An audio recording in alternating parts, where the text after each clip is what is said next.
Hello and welcome to our webcast. I'm Amy Pendergrass with Moss Adams, and I'm going to get us started for today's session. Medicare Inpatient Regulatory Update 2026 Proposed Rules. We're pleased that you've joined us today, and now I'm going to play our housekeeping video.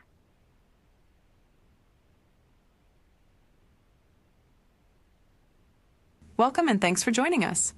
Moss Adams webcasts are designed to help elevate your business performance. Transform your future for the better with advisory solutions tailored to your vision and supported by our collective technical resources. Our presentation will start in a few moments. Before we begin, here are a few things to keep in mind. You can customize how you both view our presentation and interact with the presenter. For better viewing, close all other applications and turn up your speaker volume. You can also adjust window size and placement or enter full screen mode using the controls at the top of the window or dragging the bottom right-hand corner to resize. At the bottom of your screen, you'll see a series of icons, each relating to a different aspect of our session. You can download the group attendance sheet and a PDF copy of today's slides from the slide deck and handouts widget. You can ask our presenter questions during the webcast by typing a question in the Q&A window and clicking Submit. We'll do our best to answer all questions during the presentation or follow up via email. If you experience technical difficulty during today's presentation, refresh your browser by hitting the F5 key. Today's session will offer you 1.5 CPE credits. To receive credit, you must meet the requirements as specified by the National Association of State Boards of Accountancy.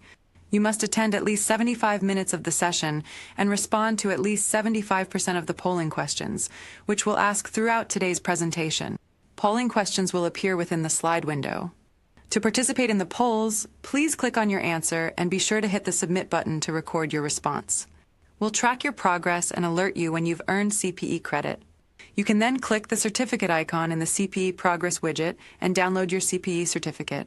Don't worry, if you can't download your CPE certificate today, we'll email a copy to you in 2 weeks. If you're attending this webcast in a group, you must complete our group CPE attendance sheet to receive credit. The attendance sheet is available in our slide deck and handouts widget. Please have all group members sign it and send only one sheet per group. Also note that CPE credit only can be awarded to participants registered as themselves, and isn't available for participants who view the on-demand version. As a reminder, the presentation you're about to see is not legal, investment, or accounting advice. We encourage you to seek the counsel of a professional service provider to apply this content to your specific circumstances.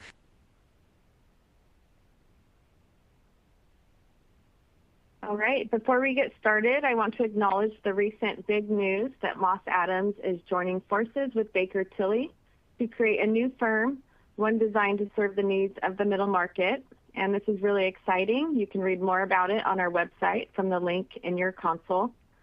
And now, today we have a great lineup of speakers from Moss Adams. We have Jonathan Mason, partner, Eric Lucas, managing director, Brian Bodi, director, and Georgia Green, senior manager. And now I would like to turn the floor over to Eric to get us started. Thank you so much, Amy. Hello, and thank you for joining us today to run through the federal fiscal year 2026 Medicare Inpatient Regulatory Update. Our initial assessment was that despite the volume of these regulations, this update was not as significant as previous years. However, as we got into it and started to do a little bit deeper of a dive, that opinion seemed to be a little premature. This update could have significant impact on hospitals across the country. So we look forward to going over a summary of those changes and encourage you to reach out to us if you have questions about some of the details included therein. Today's agenda breaks down the updates as follows. I'll discuss the payment rates.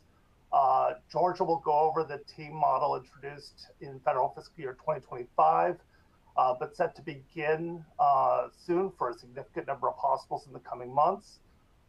Brian Bodi, who joined our firm quite recently, will be discussing the wage index proposals.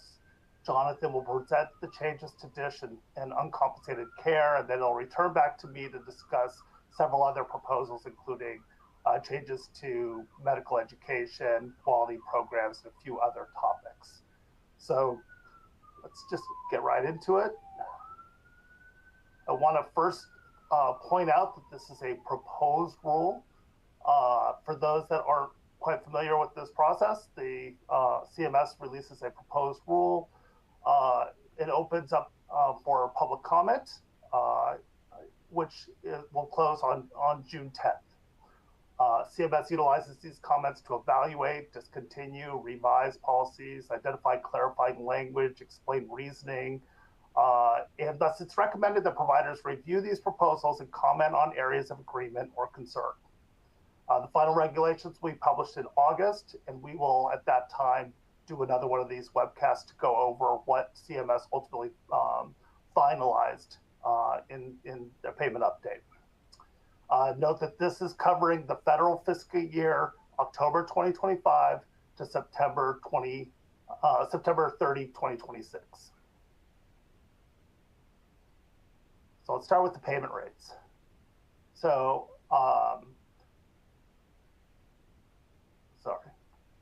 here you can see, you can see that they've increased the operating payment rates by 2.4% from 26 to 25. That's if the hospital is doing a full or as a meaningful user with the EHR and submitted their quality reporting. This is a market basket increase of 3.2%, offset by a productivity adjustment of 0.8%. This is compared, not the best of comparisons, but I'll use it anyway, to the Medicare Advantage increase for 2026. That's coming in at 5.06%. I would point out, I think the last 2 years I've talked about the concerns related to inflationary impacts not necessarily being reflected in the market basket update, and a lot of concerns came in through comments in the last few years to ensure that they address that. MedPAC, in its most recent report in March, MedPAC being the agency that provides advice to Congress on Medicare, MedPAC came out and indicated that in their review, they were recommending a 1% increase above the statutory amount. So in this case, it would be 3.4%. And mostly because costs, the hospitals continue to suffer negative margins from Medicare. That gap has grown, although has stabilized a bit, but it's still experienced by most hospitals across the country. They point out that even the most efficient hospitals with high quality scores are operating at negative margins with traditional Medicare. So they are continuing to recommend a higher percentage. However, this is coming in at 2.4%. I've included for comparison the past few years. And for those accountants out there, if your eyes went to 2020 to 2023 and said, okay, those aren't footing, that's true. I've left out a row there to that increased each one of those years by 0.5% for a legislative update related to the MSDRG implementation many years ago. That has expired, and I didn't want to put it there for comparative reasons. Anyway, as you can see here, the market basket is pretty stable. The one outlier here was in 2023. That was a year that was experiencing inflation across the economy, and therefore it was understood that it was going to be ultimately impacting the market basket. But at this point, the market basket is somewhat stabilized for the last couple of years. And at this point, this is the estimate. But I would point out that we do see changes from year to year between the proposed and final market basket. So keep that in mind. The real factor here that is putting negative pressure here is the productivity adjustment. That was a factor that was introduced during the Affordable Care Act. It is a 10-year rolling average from BLS data. Despite the fact that it is a 10-year rolling average, if you look at these numbers, you can see that there's still quite a bit of annual volatility in these numbers.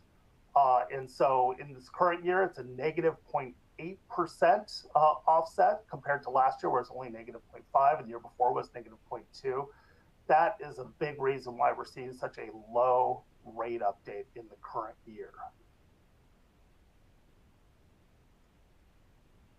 So just to iterate how that looks compared to hospitals that are not submitting their quality data yet or are not EHR meaningful users, you can see here that there's the 2.4%, but if quality data is not being submitted, there is no actual increase that gets wiped out because of the factor to reduce it. But if you couple that with not being a quality data submitter or a meaningful user, you're actually again seeing negative rate growth from year to year, a negative 0.8% going into this year.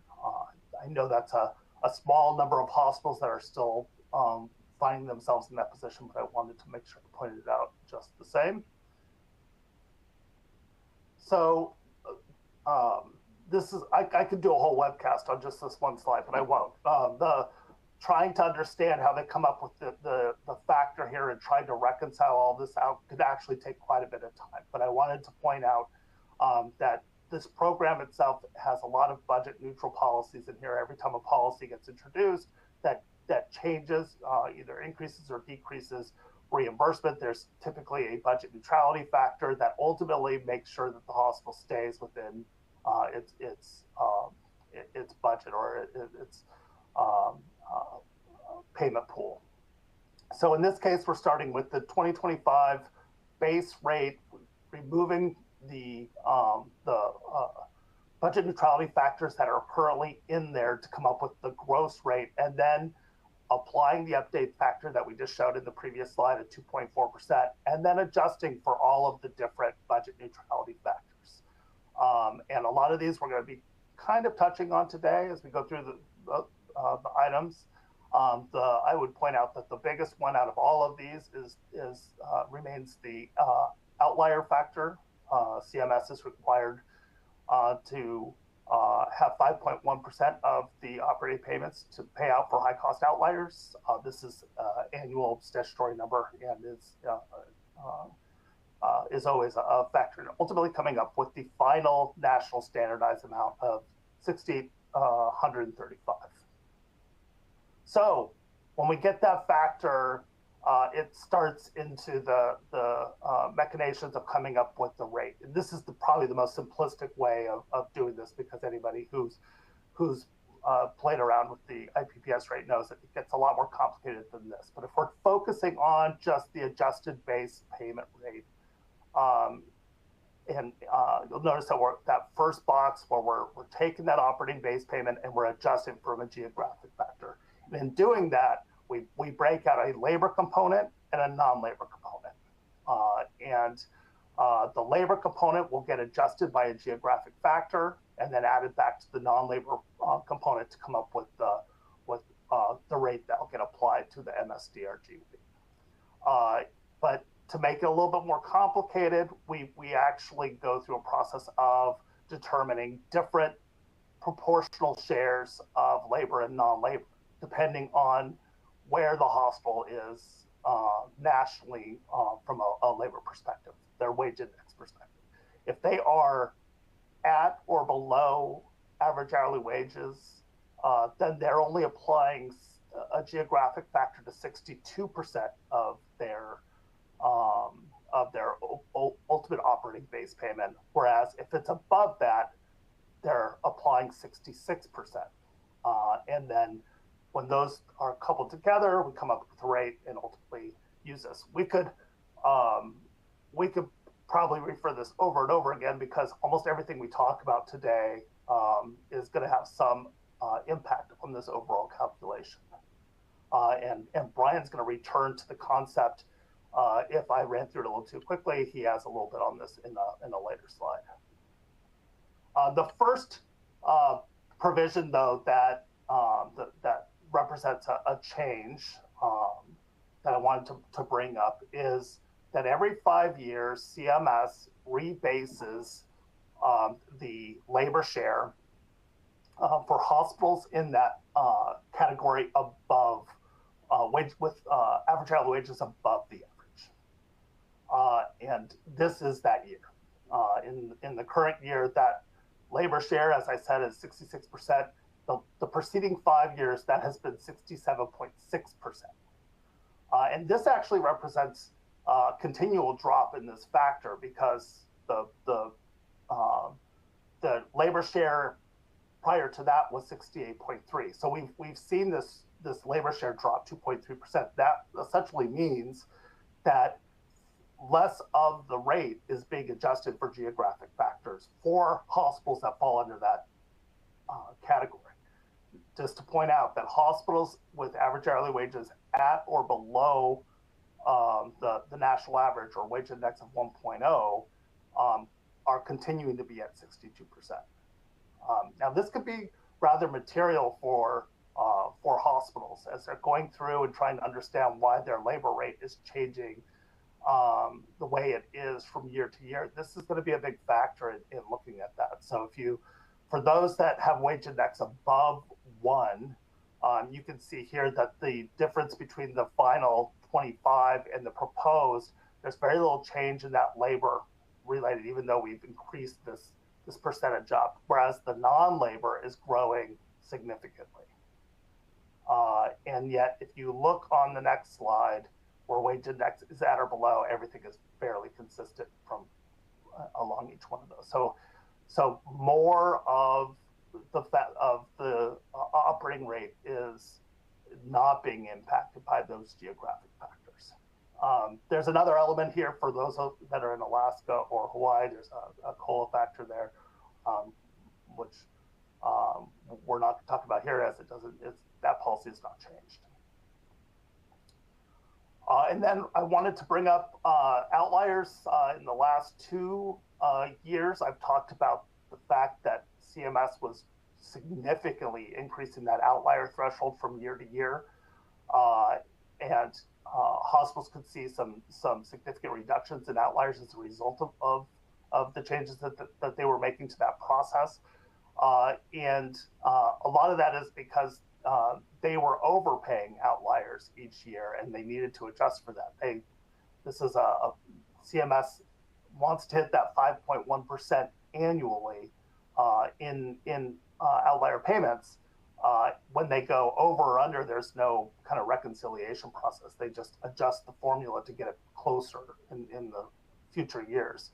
What's happening in the current year, though, for the first time in a couple of years, is the outlier threshold is actually dropping, signifying that they actually paid out underpaid outliers in the past year. So we're seeing a outlier threshold go from 46,152 down to 44,305. And before I get off the outlier discussion, one of the things that seems that I talked about in federal fiscal year 25, it just seems to be starting to hit providers, since I've gotten a few calls fairly recently. CMS had changed the outlier reconciliation factors, or the factors that determine which hospitals would be subject to an outlier reconciliation. And so I just wanted to make sure that hospitals were aware of that. They were monitoring whether their hospitals would trigger an outlier reconciliation and understand the potential for liability back to the program as a result of that factor. Okay, Amy, the first polling question. All right, thank you, Eric. So the polling questions are located right on the slides that we're presenting. So if you can't see it, you may need to hit F5 to refresh your console. And then to respond, you're going to click the button next to the answer you choose and then hit submit. So the first question is, how important is financial modeling of the IPPS payment updates to your organization? A, extremely important, review changes closely. B, important, routinely model impact of proposed and or final update. C, somewhat important, some modeling is performed. D, not critical. Or E, not applicable.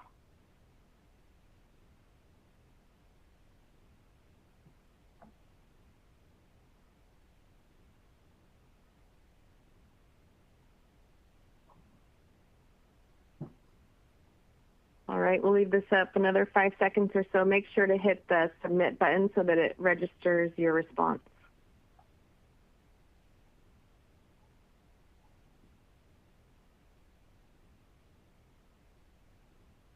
All right, here are the results. Excellent. That's 75% are focused on this issue, which is great. Actually, it looks like everybody is looking at this a little bit, so that's really fantastic, because there's no better way to understand how these are going to ultimately impact you and start discussing them across the organization without modeling. So that's fantastic.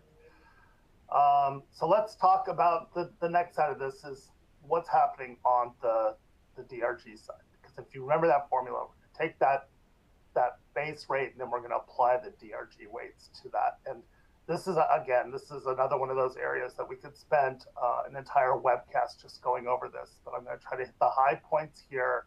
And if there's questions that more detail is needed, we could certainly spend some time after this webcast going over any of that with your coding folks or your financial folks. So note first that they did what they normally do, which is they updated the DRG weights using the most the latest available data, which means that they've updated to the 24 claims, and the 23 cost report. We're out of the COVID years, which were always a little concerning, as they adjusted the rates using all of that information. But the 26 is now free of that. There's some slight changes. We're seeing 7 new MSDRGs replacing 6 retiring MSDRGs. These are shifting these the types of services around to better reflect from a weighting perspective. The thing that I would kind of couple on top of the polling question back there is there's quite a significant amount of movement in the DRG weights this year. And when I compared this to previous years, I was a little surprised to see how much more we're seeing in the current year. 63 MSDRGs are increasing between 5 and 10% from 25. 33 are, on top of that, are above 10%. 38 are decreasing 5 to 10%, and 20 are decreasing by 10%, which actually means it could be by more than 20% or 10%, because that's capped, which we'll talk about in a slide here. But first, I had about all of the different relative weight gains here, and you couldn't read it, so I just picked the top 5. But just to point out like how big some of these increases can be, and why it's important to understand how this affects separate service lines is important. Some of these are to the averaging about 20 to 25% increase, and we see that across all of the big increases in the current year.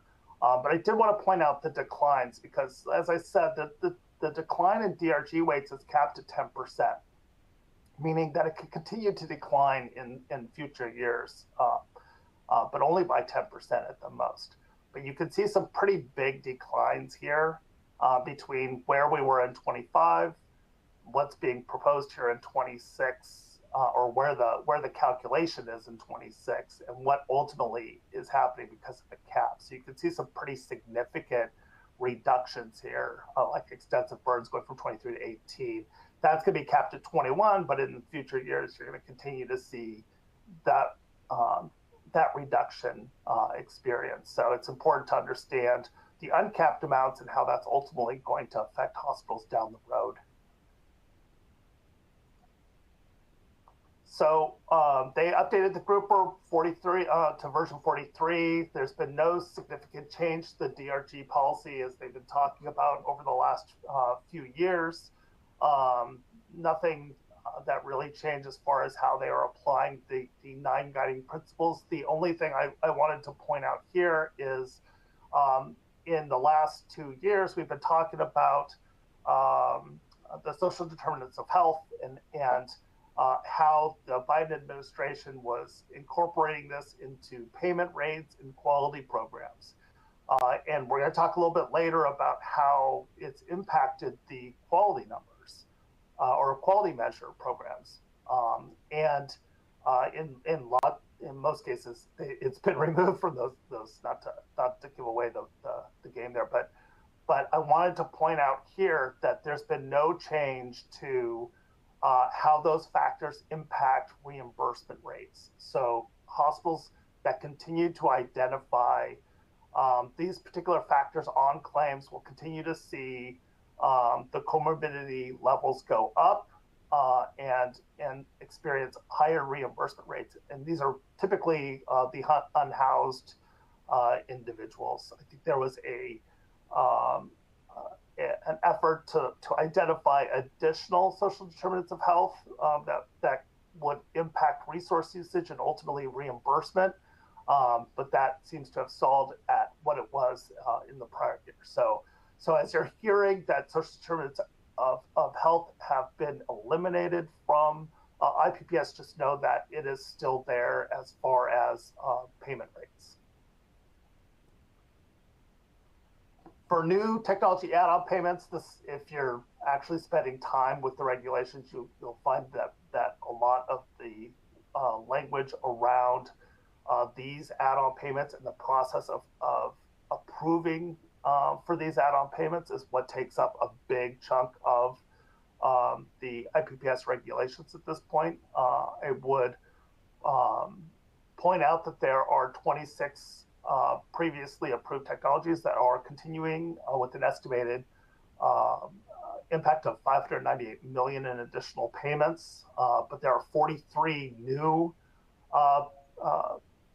add-on payments that are included, some of which they don't have the estimated costs yet to include in there, but what they have included is another $800 million in additional payments.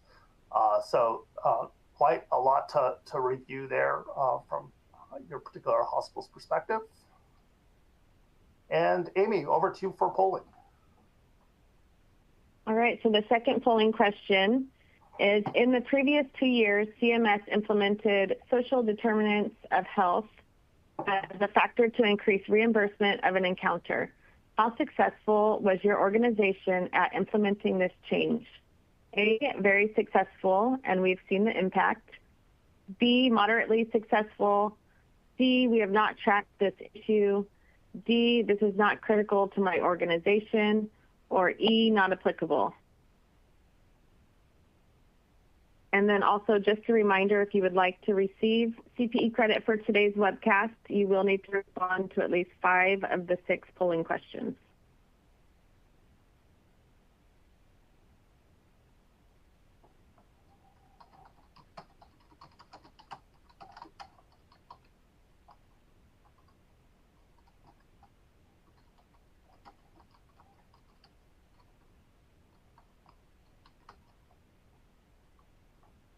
All right, most have responded. We'll close this out here in a few seconds.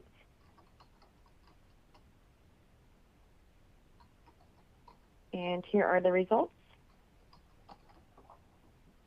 Okay, that's actually, I was expecting to see more towards the bottom end. So it's good to see that this policy change has been successful at least half of the hospitals out there. But I think the reason I put this in there is the care management folks have probably been, and the population health folks are the ones that looked at the social determinants of health issues and the changes and saying, look, we put a lot of work into starting to identify this into our process. And so these type of changes, they seem small, but they're actually, although clunky, they take a lot of time and effort, and some of that's going to be lost. So, but it's a good time to turn it over to Georgia to talk about the team model. Thank you so much, Eric. So as he mentioned, I'm going to talk about the team model, the transforming episode accountability model. It was finalized last year in the 2025 IPPS rules, so you might remember me talking about it on the prior webinar. It is a mandatory payment model, and it is based on your location. So if you are an acute care hospital in one of the 188 or so metro areas that were randomly selected to be in the model, then you are in the model mandatorily. It is one of these Medicare Innovation Center value-based care models. So just like all of those models, the goal is always to reduce Medicare's cost, of course, and improve quality and outcomes for patients. And this particular model focuses in on 5 specific types of surgeries. These surgeries are kind of high cost, high volume surgeries, which is why Medicare is focusing on them. And the idea is to better manage those patients for a full 30-day episode of care by transitioning them back to their primary care provider and providing care management services for those patients. It is a 5-year model, and it does start on January 1st, 2026, goes through 2030. So we are now in the ramp-up period. I have done a lot of team model 101 calls with different hospital executive teams just to get people up to speed on all the details. And now folks are really starting to hit the ground running, working on their compliance and operations and quality measures, and really getting themselves ready for January 1st for that start date. It is Medicare fee-for-service only, so it's not your MA patients. It's the traditional, original Medicare patients that are all in this mandatory model. So we have listed out for you here the 5 different surgery types. And again, the cost is about their anchor stay and the 30 days post-discharge. And what's kind of interesting about the model is that you, the hospital, become responsible for the total cost of care for that patient in the full 30 days, no matter where they go. So it's not about what happens in your 4 walls. It's about every place that they go, and having a basically target price that CMS sets for that full 30-day episode, and whether or not you are above or below that target price. So Medicare is looking at all Part A and B costs, all settings, inpatient, outpatient, post-acute care, SNFs, home health, hospice, rehab, DME, drugs. I'm sure I'm missing something, but if it's Medicare fee-for-service paying for it, then it's in that episode, with very few carve-outs. There are a couple of things carved out, but it's really meant to capture everything in kind of a normal circumstance. Everybody, so you and the other providers in the model, continue to bill Medicare and get paid as you normally would, but this is an end of the year calculation and reconciliation payment each year. And there are factors such as quality measures that I mentioned, and individual factors about that patient, their social risk score, where they live, if they're a dual eligible patient, things that would factor in to that target price setting. And it is upside and downside risk. So if you are below that target price, that's what you want to be, you get a payment from CMS, like a bonus at the end of the year. But if you're above that target price, then you owe a payment back to CMS at the end of the year. So luckily, the first year, everybody can start in at track 1, and you don't have that downside risk. But most hospitals will transition to a downside risk program in year 2. I also just want to mention, in case we didn't mention before, feel free to put your questions in our Q&A chat box here on the webinar. And even if we don't answer them today on this call, we'll be happy to follow up with you via email and answer your question individually. So now transitioning to think about this 2026 proposed rule. I know I had some clients who really had their fingers crossed that the team model would get tossed or at least majorly revised. Not saying any of you here on the call today, but some people didn't want to do this. And unfortunately, that's not the case, or at least unfortunately for them, because there really aren't any major changes to how this is going to function from last year's original finalized rule. But there are some details, and we expect that. We see that, with other Medicare Innovation Center programs, that there's little tweaks to the payment methodologies and target price setting that happens year to year, quality measures, those kinds of things that change. So I'm just going to quickly run through those proposed changes. But just keep in mind that, the basic bones of the model still stand in place as it was originally designed. They did clarify that if any new hospitals in these selected service areas are able to defer for a year. So if you're a brand new entity or you're creating a new entity, you get a 1-year deferment period. They did clarify that there's Medicare dependent hospitals have a benefit in this model of being able to stay in track 2. So that's lower risk, lower reward. And if that MDH program is discontinued, those hospitals will still get to remain in that lower risk track for, throughout that whole year. So at the time that they're selecting their track, if they're an MDH hospital, they can stay in that track. They did add an additional quality measure to the model that will not start until the 3rd program year, and that's called the Information Transfer Pro-PM model. That's patient reported outcomes measures. When I first saw that, I saw information transfer, and my mind just said IT, and I thought this might be something to do with promoting interoperability, like IT requirements, but it is not that. So it is about, did the information transfer to the patient, meaning did they understand all the instructions that were given to them, all those discharge notes about how they need to take care of themselves after that surgery? What is their understanding and retention of that information?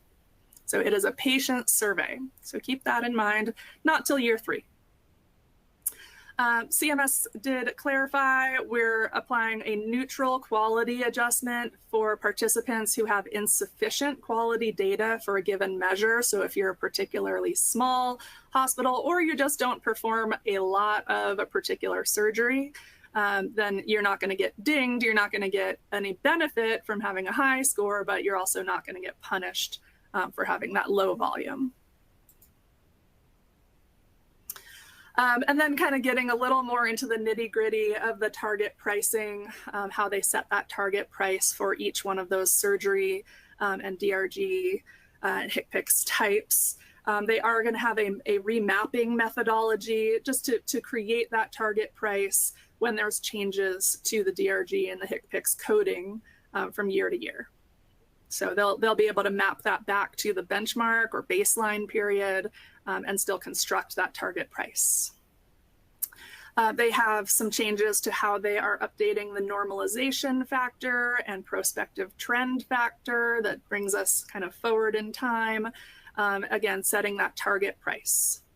They did revise using the area deprivation index to use the community deprivation index to be more aligned with the ACO REACH program.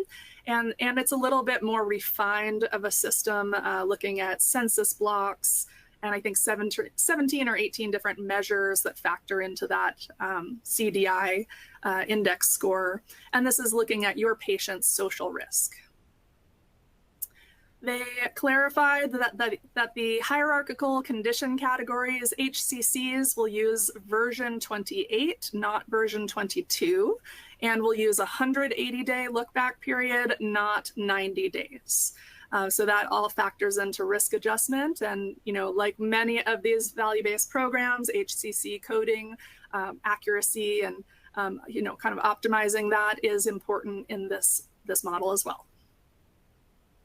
And they did clarify for certain surgeries that may have happened at the end of December, but the discharge is in January, that the episode will be aligned to the discharge date. So that would put that into the January year, not the initial date that they had the surgery. They did expand the SNF 3-day rule waiver. So that's another opportunity that participants can use to help reduce the episode cost for these patients, transferring them to swing beds, and SNFs sooner rather than later. They did remove the voluntary reporting of health equity plans and health-related social needs, which is related to the SDOH, social determinants of health quality measure that Eric was just talking about before I took over. And then they also removed a part of this model, which was a little bit of an oddball thing to begin with, which is the Decarbonization and Resilience Initiative that had to do with greenhouse gas emissions reporting. It was voluntary, but they've now just removed it entirely from the model so that you all can focus in on just delivering care and redesigning care processes and managing these patients. Okay, so those are the updates to the team model. I think we have a polling question. Yes, so the third polling question is your hospital participating in the team model? A, yes, and we are totally prepared. B, yes, and we are starting to plan. C, no. D, I'm not sure. Or E, not applicable. Thanks so much, Amy. And while people are answering that, I'll just mention also that there are a few items that are in the IPPS proposed rule that they're inviting public comment. So if you want to make public comment about the team model, you must do so by June 10th. And they're asking about just a handful of items, but that includes the primary care service referral, certain criteria around defining low volume hospitals that could be exempt from downside risk. So if you're in this model, you're one of those mandatory participants, you might want to take a look at that list of items for public comment and see if there's anything there you or maybe an advocacy organization you work with wants to comment on. Okay, do we have our polling results? There. Oh, wow. A lot of folks are not sure if you're in the model. Well, that's fascinating. So if you are not sure if you're in the model, feel free to put something in the Q&A chat, just letting me know the name of your hospital, and I'll be happy to follow up with you on email to confirm that for you. And also, there is, if you go to the CMS team model website, you can just click, they have a list of an Excel file that lists out all the hospitals that are selected for the model. So be sure to check that out if you don't want to reach out to me directly. And I do want to mention before I hop off that Moss Adams is hosting a team model peer group. So this is an opportunity to get together later this summer and in the fall with other people who are participating in the model and talk about how your preparation process is going, share some tips with each other or challenges, brainstorm about those things. So, we love to connect our clients with each other and would be happy to have you in that. Just let us know if you're interested. Okay, with that, I'm going to hand it off to Brian.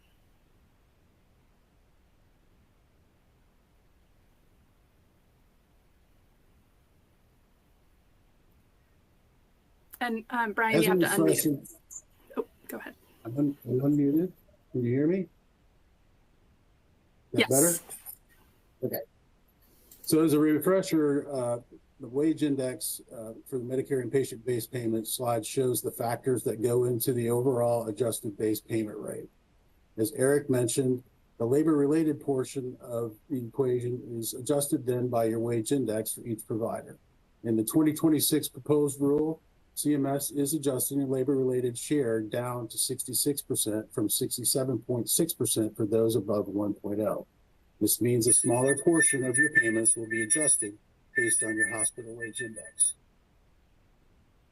In the proposed rule, the data used, the cost report wage index data used, is from the most recently finalized audited cost report reporting periods that began during the federal fiscal year 2022. Or, in other words, cost reports that began between October 21 hey, Brian, through the end. Yeah. There's something wrong with your microphone. Sit back a little bit from it. How's that? Is that better? Yes. Okay. Thank you. So the cost report wage index data for this recently finalized cost reporting period is during federal fiscal year 2022, which is October 21 through 9/30/2020 on your provider's fit Medicare fiscal year end. The method used to compute the wage index without what is called the occupational mix factors follows the same methodology as in the prior years. The current proposed unadjusted national average hourly rate for 2026 is $57.70, which is a 4.8% increase as compared to 2025. The current proposed adjusted national average hourly rate for 2026 is $57.63, also an increase of 4.8%. As indicated in the previous slide, the occupational mix adjustment is intended to adjust the variable labor cost among all hospitals. Many factors play into one hospital's use of patient care skilled labor. Providers often use a different combination of RNs, nursing aides, LPNs, or others that address their patient care needs within their specific hospitals compared to others. The variation, in essence, is more of a result of hospital managerial decisions and needs, rather than the actual geographic area that you live in. The adjustment attempts to standardize these labor costs across all geographical areas by removing the impact of variations in the skill mix of employees. Occupation mix data used to make the adjustment to the wage index data is collected every 3 years in the form of a survey. The survey is required data submission outside of your annual cost report. The data breaks down standardized categories as defined by CMS, such as nursing, PT, OT, respiratory therapy, some pharmacy, dietary, and all other non-nursing employees that may work in a reimbursable cost center. The most recent OCMIX survey was collected in 2023 with data for the calendar year 2022. That data is being used and was applied to the wage index for current year 25, will be for 26, and then eventually 2027. So the next survey will be collecting data that's covering this year, calendar year, January 1, 25 through 12/31/25. The survey data instructions will likely come out later this year or early in 26. The deadline for submissions, as in the past, will likely be in the middle of 2026, usually around June 30th or July 1st, 2026. That data will be collected and then applied to the future wage index periods for fiscal years 2028, 29, and 30. Core-based statistical areas, as mentioned, are geographic areas differences in cost of labor or your wage index. CMS historically uses the Office of Management and Budget, OMB, core-based statistical areas, also known as the CBSA, delineations for your labor market areas. In July of 23, the OMB released a bulletin that reflects changes to the delineation based on the 2020 standards and the application of those standards to the Census Bureau population. CMS fully implemented this delineation in the final rule of 2025 and will continue to use it in the proposed rule of 2026. Some of the county changes that took place in the rule 2025, there were 53 counties that were previously considered urban that became rural, and it impacted about 33 hospitals. Those hospitals are considered now in their state's rural wage index calculations. Conversely, 54 counties previously considered rural became urban. That impacted 24 hospitals. Those hospitals are now included in the calculations of the urban CBSA wage index where they are located. As the proposed rule 2026, CMS is continuing to use these classifications. However, this is subject to change in the final rule as hospitals and other stakeholders will provide comments on the proposed rule before it's finalized. Some key factors, you got critical access hospitals are rural community hospitals reimbursed under a very different methodology. They are still reimbursed at a 100% of reasonable cost. So in 2025, when the delineations resulted in some of those counties changing from urban to rural or vice versa, that may have affected the status of a critical access hospital. The proposed rule continues to use those same delineations, so therefore, if a critical access was slated to become urban, they must apply for rural reclassification. If the status is removed, the hospital no longer is paid at the 100% of reasonable cost, so therefore it will become a DRG-based methodology. Other designated hospitals that rely on the rural status are sole community hospital and Medicare dependent hospitals. Similarly, they are reimbursed based on either a portion of the DRG payment or their historical cost. If those lose their determination, then Congress will also vote on whether or not the Medicare dependent hospitals will be expiring as set. If they don't, then they will fall under the IPPS DRG rules. Geographical reclasses is a process whereas hospitals can apply to use another hospital area wage index, which may be higher than their own. However, to use another wage index for Medicare payment purposes, the hospital must meet certain criteria such as distance and/or average hourly wages. This slide shows the specific conditions that must be met for urban hospitals requesting to use another urban or a rural hospital criteria to become urban. The Medicare Geographic Classification Review Board, or MGCRB, is the committee or group that reviews and decides whether hospitals meet the classification. Geographic reclassifications are effective for 3 full years and may be temporarily withdrawn or terminated. Once a termination is accepted, any prior approvals will be terminated. Specific withdrawal or termination timing is required. The deadline for withdrawal or termination requested from the board approved reclasses for 2026 must be received within 45 days of the proposed rule, in this case, May 27th of 2025. The deadline for any hospital wishing to cancel its current rural reclassification status under Section 412.103 has until June 2nd, 2025.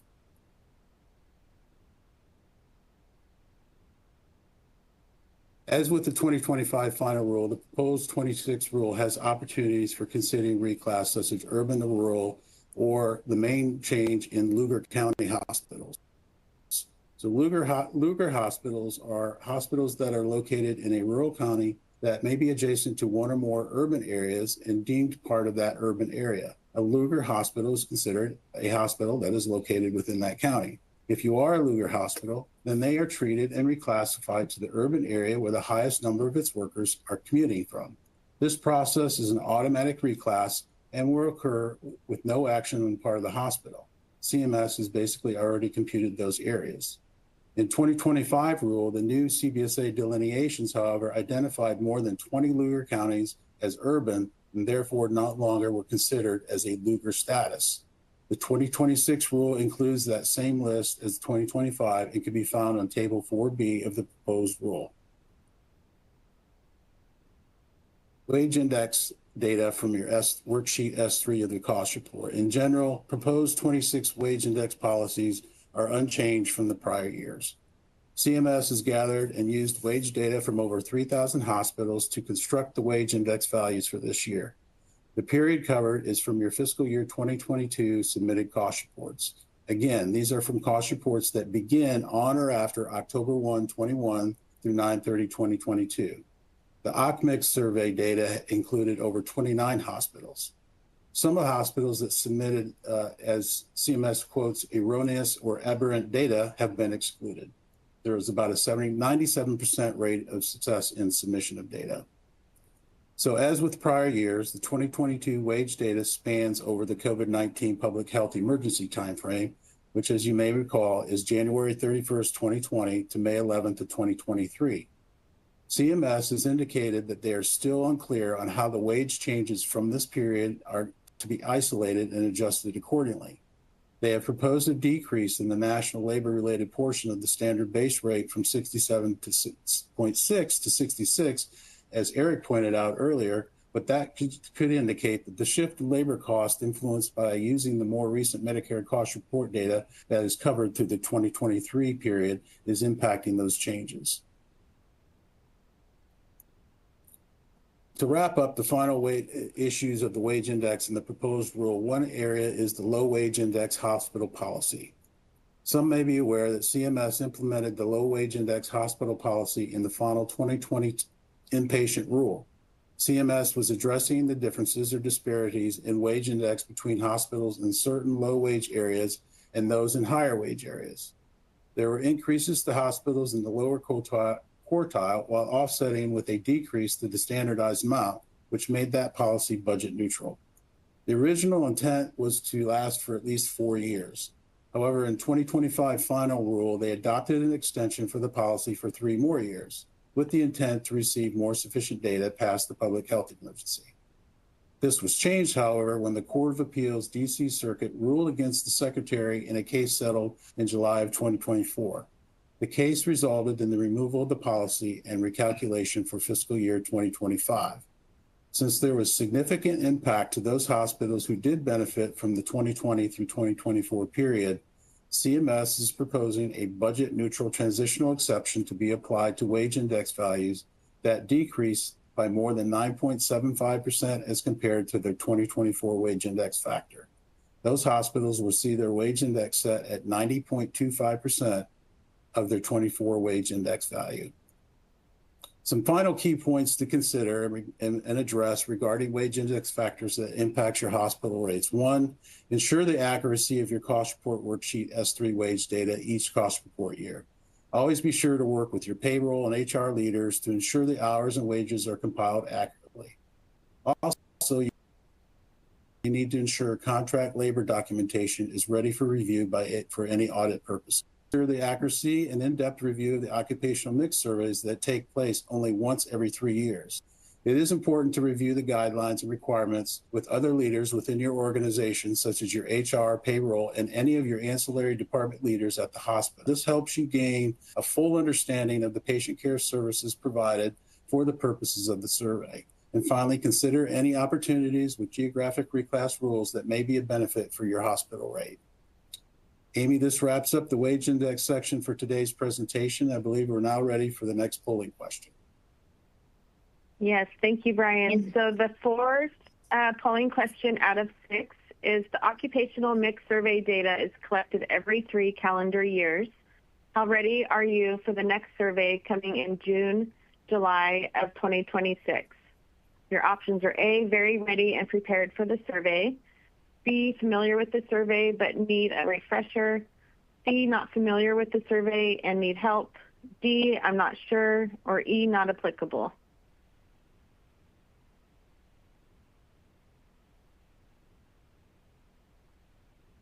And while you're responding, for those of you that would like a copy of today's slides, you can download them now from the console.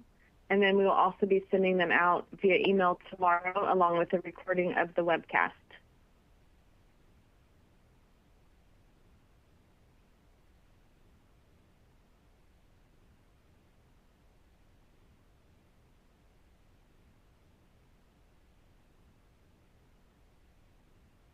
All right, here are the results.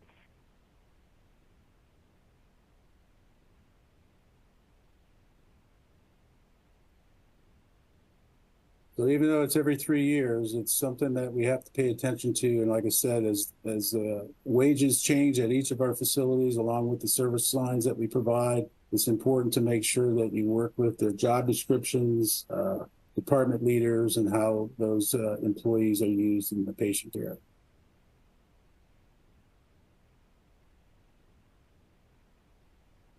That's all I have. I think now is next is Jonathan.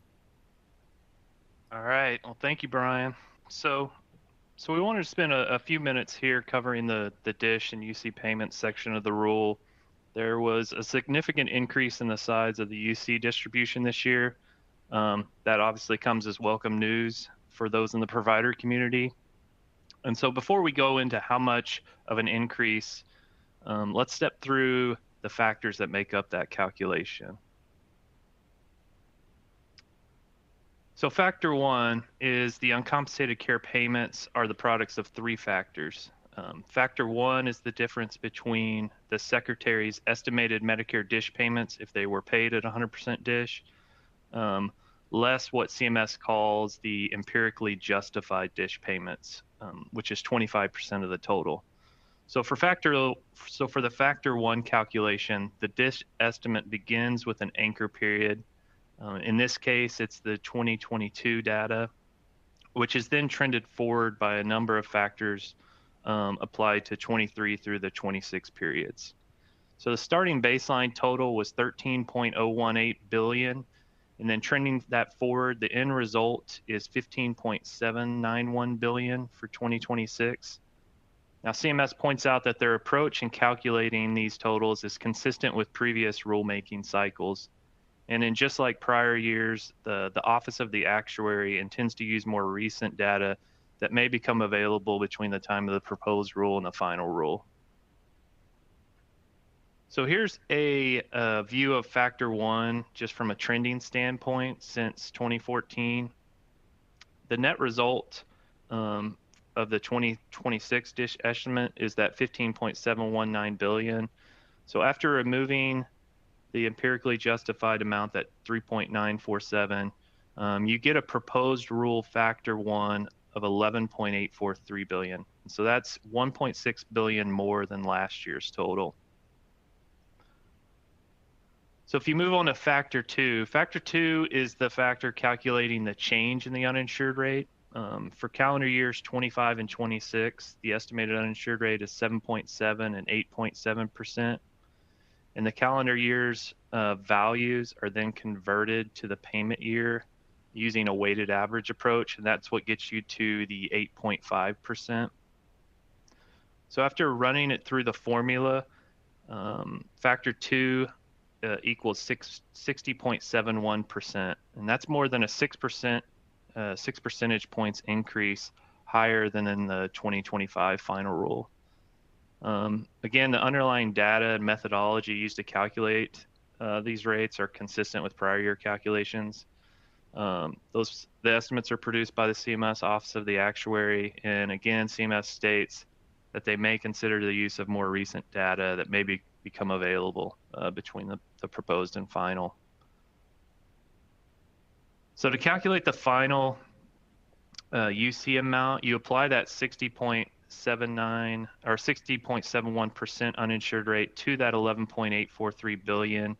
That derives an UC pool amount of $7.19 billion. That'll be distributed to about 2,400 hospitals across the country. This represents an increase of almost $1.5 billion compared to last year's rule. That's an over 26% increase.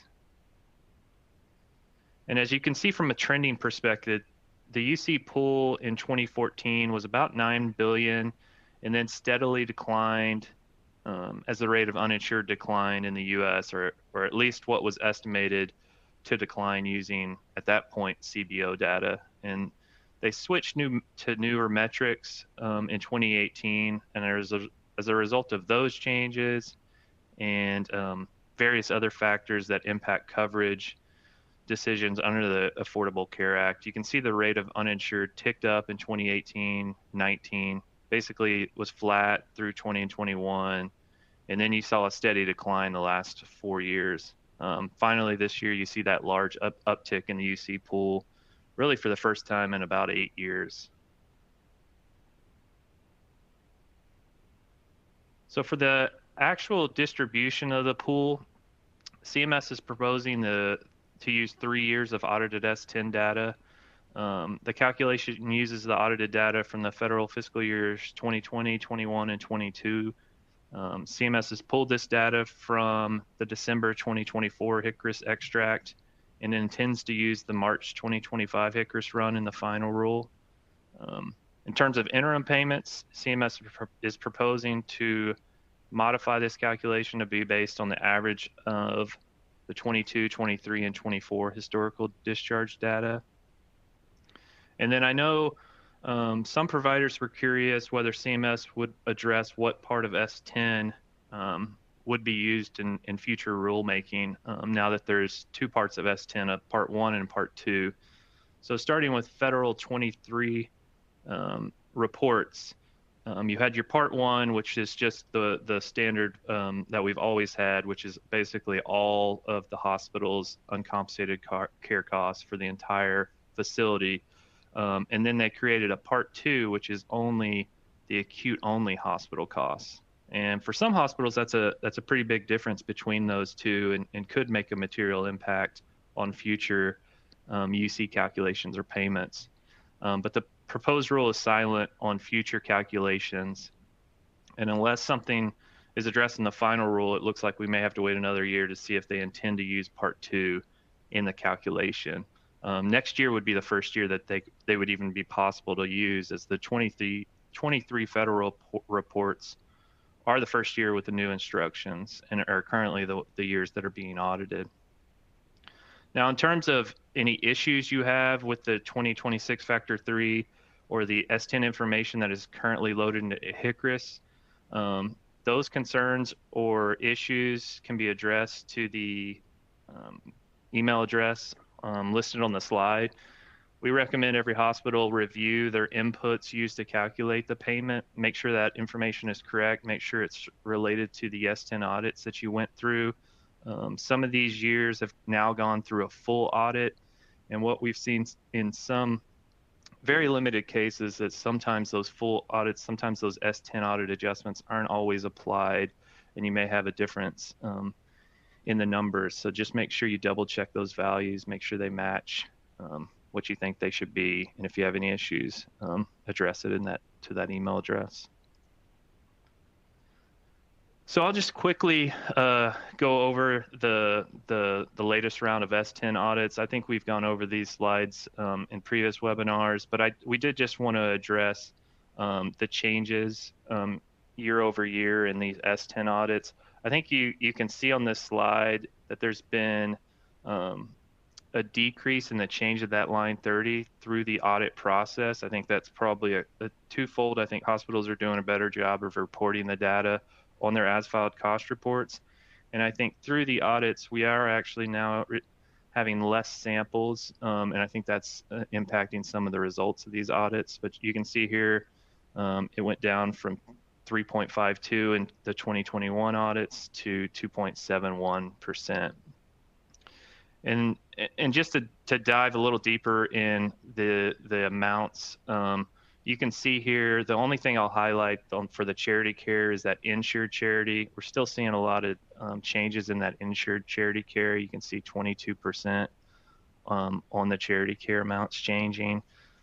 Bad debt, I'll quickly go over. Really, we're just seeing pretty consistent changes in bad debt from the as filed to the audited S10s. You can see about a 3.5% drop in bad debt amounts. And then just kind of as a wrap it all up, kind of what are the next steps? Well, right now the 23 audits are going on, are currently happening. Make sure you're reviewing your transaction codes. Make sure you're consider revising your S10 data. Make sure you're looking at financial assistance policies and your bad debt policies for any updates that may need to be implemented. And then before we move on to the next section, I did just want to address something that wasn't in the proposed rule, but it was a recent Supreme Court decision. It was just released last week, 429. The case was Advocate Christ v. Becerra. It was a dispute on the SSI fraction of the Medicare DSH calculation. Now in this, HHS argued that only Medicare beneficiaries that receive cash payments during the same months as their hospital stay should be included in the numerator of the SSI fraction.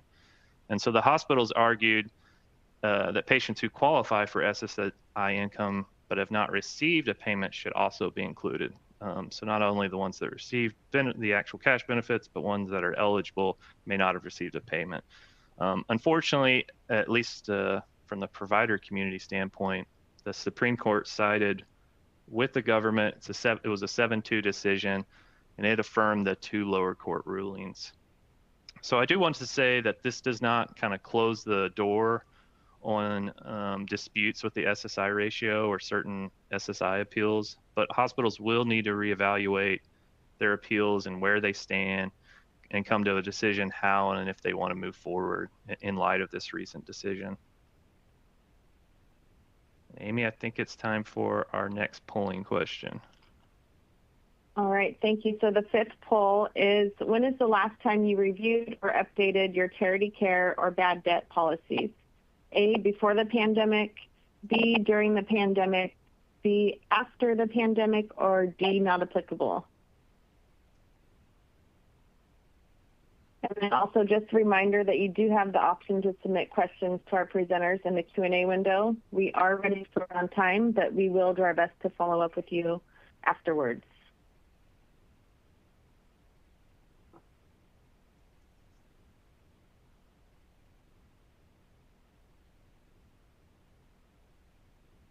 All right, a few more seconds and then we're going to close this one out.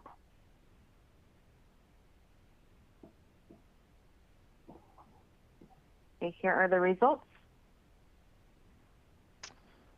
All right, well, that's good to see that the majority are after the pandemic. I think if anyone is just before or during, I think it's valuable to now look, your patient mix, your payer population has changed since the end of the pandemic with the end of the Medicaid continuous enrollment. So I think it's valuable to look at both your bad debt and charity care policies if you haven't already. And I think with that, I'll hand it back over to Eric. Great, thank you very much. I have a few issues. They don't impact all hospitals, so we keep them to the end and try to get through these relatively quickly. We do have one more polling question for you, but we'll get there pretty quickly. Number one, GME. There is going to be an FTE cap redistribution opportunity. These are the two hospitals that have closed their programs. As you might know, hospitals within their markets or in contiguous markets are the first priority, and then it goes to hospitals within the state or region that would have the next opportunity. There's a number of things that CMS is looking for in reallocating this cap space. If you have questions about it, please reach out to us.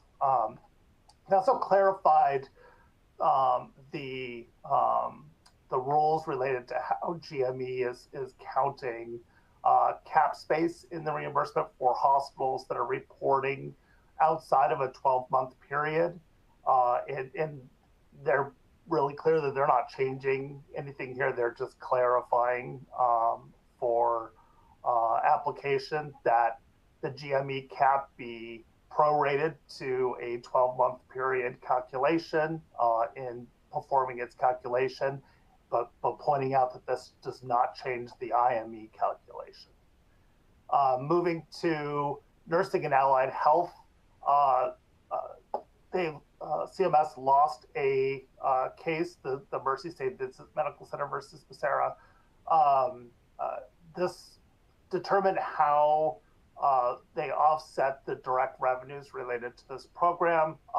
They had come up with a transmittal a few years ago that essentially said that the revenues for tuition needed to be offset against the direct costs before overhead allocation, and they didn't go through the proper comment period, and they lost that case. CMS has come back and said, well, we might have lost, but now we're going to go through the process and put it into the proposed reg and get back to what we had initially intended here, which is report the direct costs, offset that the revenues related to that program before indirect or overhead allocations are applied. So they're reaffirming the original approach.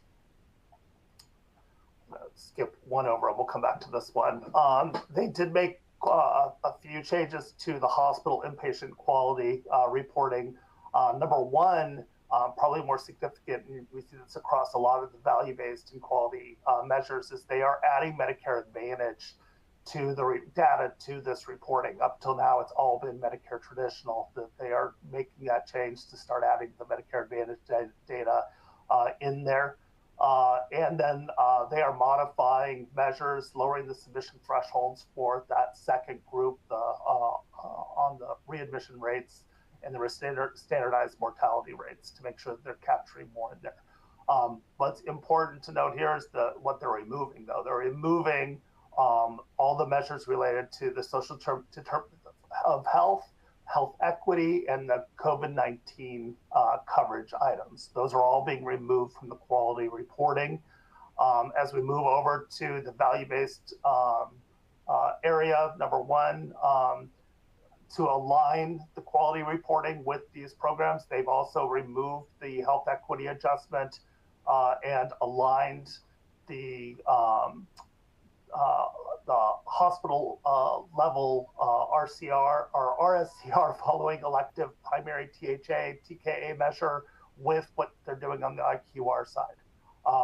But the one thing that, and you'll see this throughout, is the addition of the extraordinary circumstances exception, which allows CMS to provide extensions on submitting this data for a multitude of reasons. This process was already there. They're just codifying it and explaining a little bit better about what qualifies, and it reverberates across all of these programs. You see it in the volume-based purchasing, readmissions, hospital-acquired conditions, and you see it in rehab, psych, SNF. All of them, they've added this exception to make sure that hospitals can take advantage. Moving to readmissions, they again are adding the Medicare Advantage, removing the COVID-19, but they adjusted the measurement period from 3 years to 2 years, which is definitely going to be important as we move through this and start monitoring how this impacts the calculations. But adding that Medicare Advantage to this data will almost certainly start showing some impacts to what the readmission rates look like. So it's worth dipping into that. And then finally, I wanted to point out that the long-term care, acute care hospital that's also within the IPPS is a 2.6% increase. That's along the lines. Inpatient rehab is proposed at 2.6, psych is at 2.4, and SNF is at 2.8. Each of those other long-term care, psych, SNF, they all have some of these same issues as far as removing social determinants of health from the quality programs and adding BCE programs. With long-term acute care hospital, they also changed the outlier. It's significantly higher, and it's going to have a pretty big effect on how payments are associated between the outlier and the non-outlier issues. There are a number of RFIs out there. In all of these different proposed regs, there's the request for information on how CMS could streamline regulations that came out of an executive order, and they've attached that to everything. So if there are issues that you think that would help your provider, this is a good area to utilize this since it's very broad.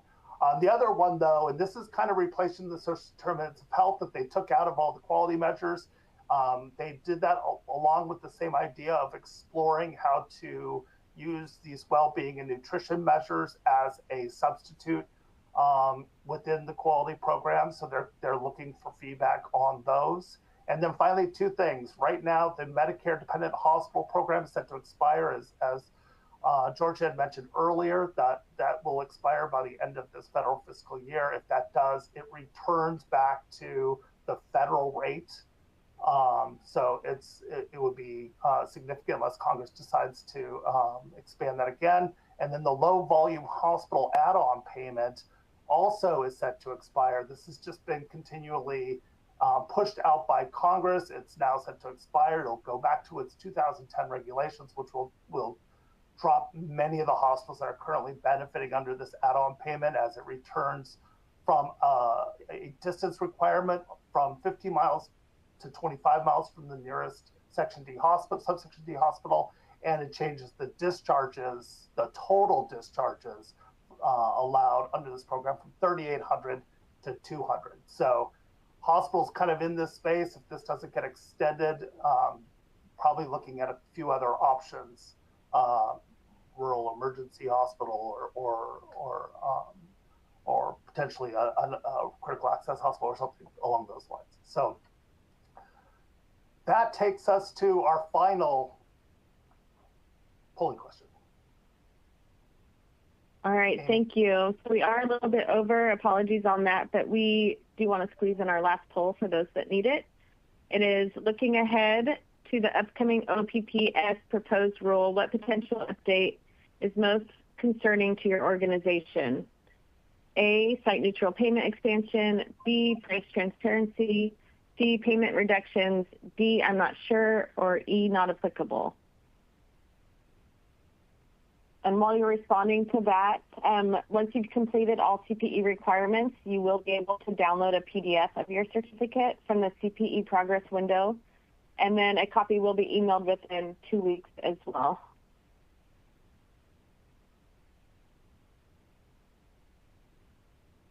All right, I'm going to close this one out. Okay, that sounds about right. I think one thing that surprises me right now is we typically get a lot of questions from hospitals about what is expected out of IPPS. And this year's a little different. A lot of hospitals are approaching us and asking us about the expectations on OPPS, because that seems to be where a lot of the buzz out of Congress is coming from. And so seeing site neutral payments at almost 25% sounds about right, since we're getting that question quite a bit. Overall payment reductions, which is how what we're hearing about in the media quite a bit, would almost certainly be the other one. So that certainly makes sense. I did, before I hand it over, I did want to point out that we do have another webcast coming up, Medicare and Medicaid value-based payment models. So you can hear a little bit more from Georgia, who does a fantastic job on this item. That's on May 20th. So I urge you all to join. And with that, I'll hand it over to Amy. All right, well, thank you, Eric, and thank you to all of you for a great presentation today. And to the audience, if you have further questions or comments, please don't hesitate to reach out. And then we invite you to visit our website for more information. Many resources are linked in your console, including a link to our 2025 Executive Healthcare Conference. And then also, here is the contact information for today's presenter. It's also in your console as well. And then finally, here's a link to a survey for today's presentation. Your feedback is always appreciated. And again, thank you for joining us, and take care, everyone.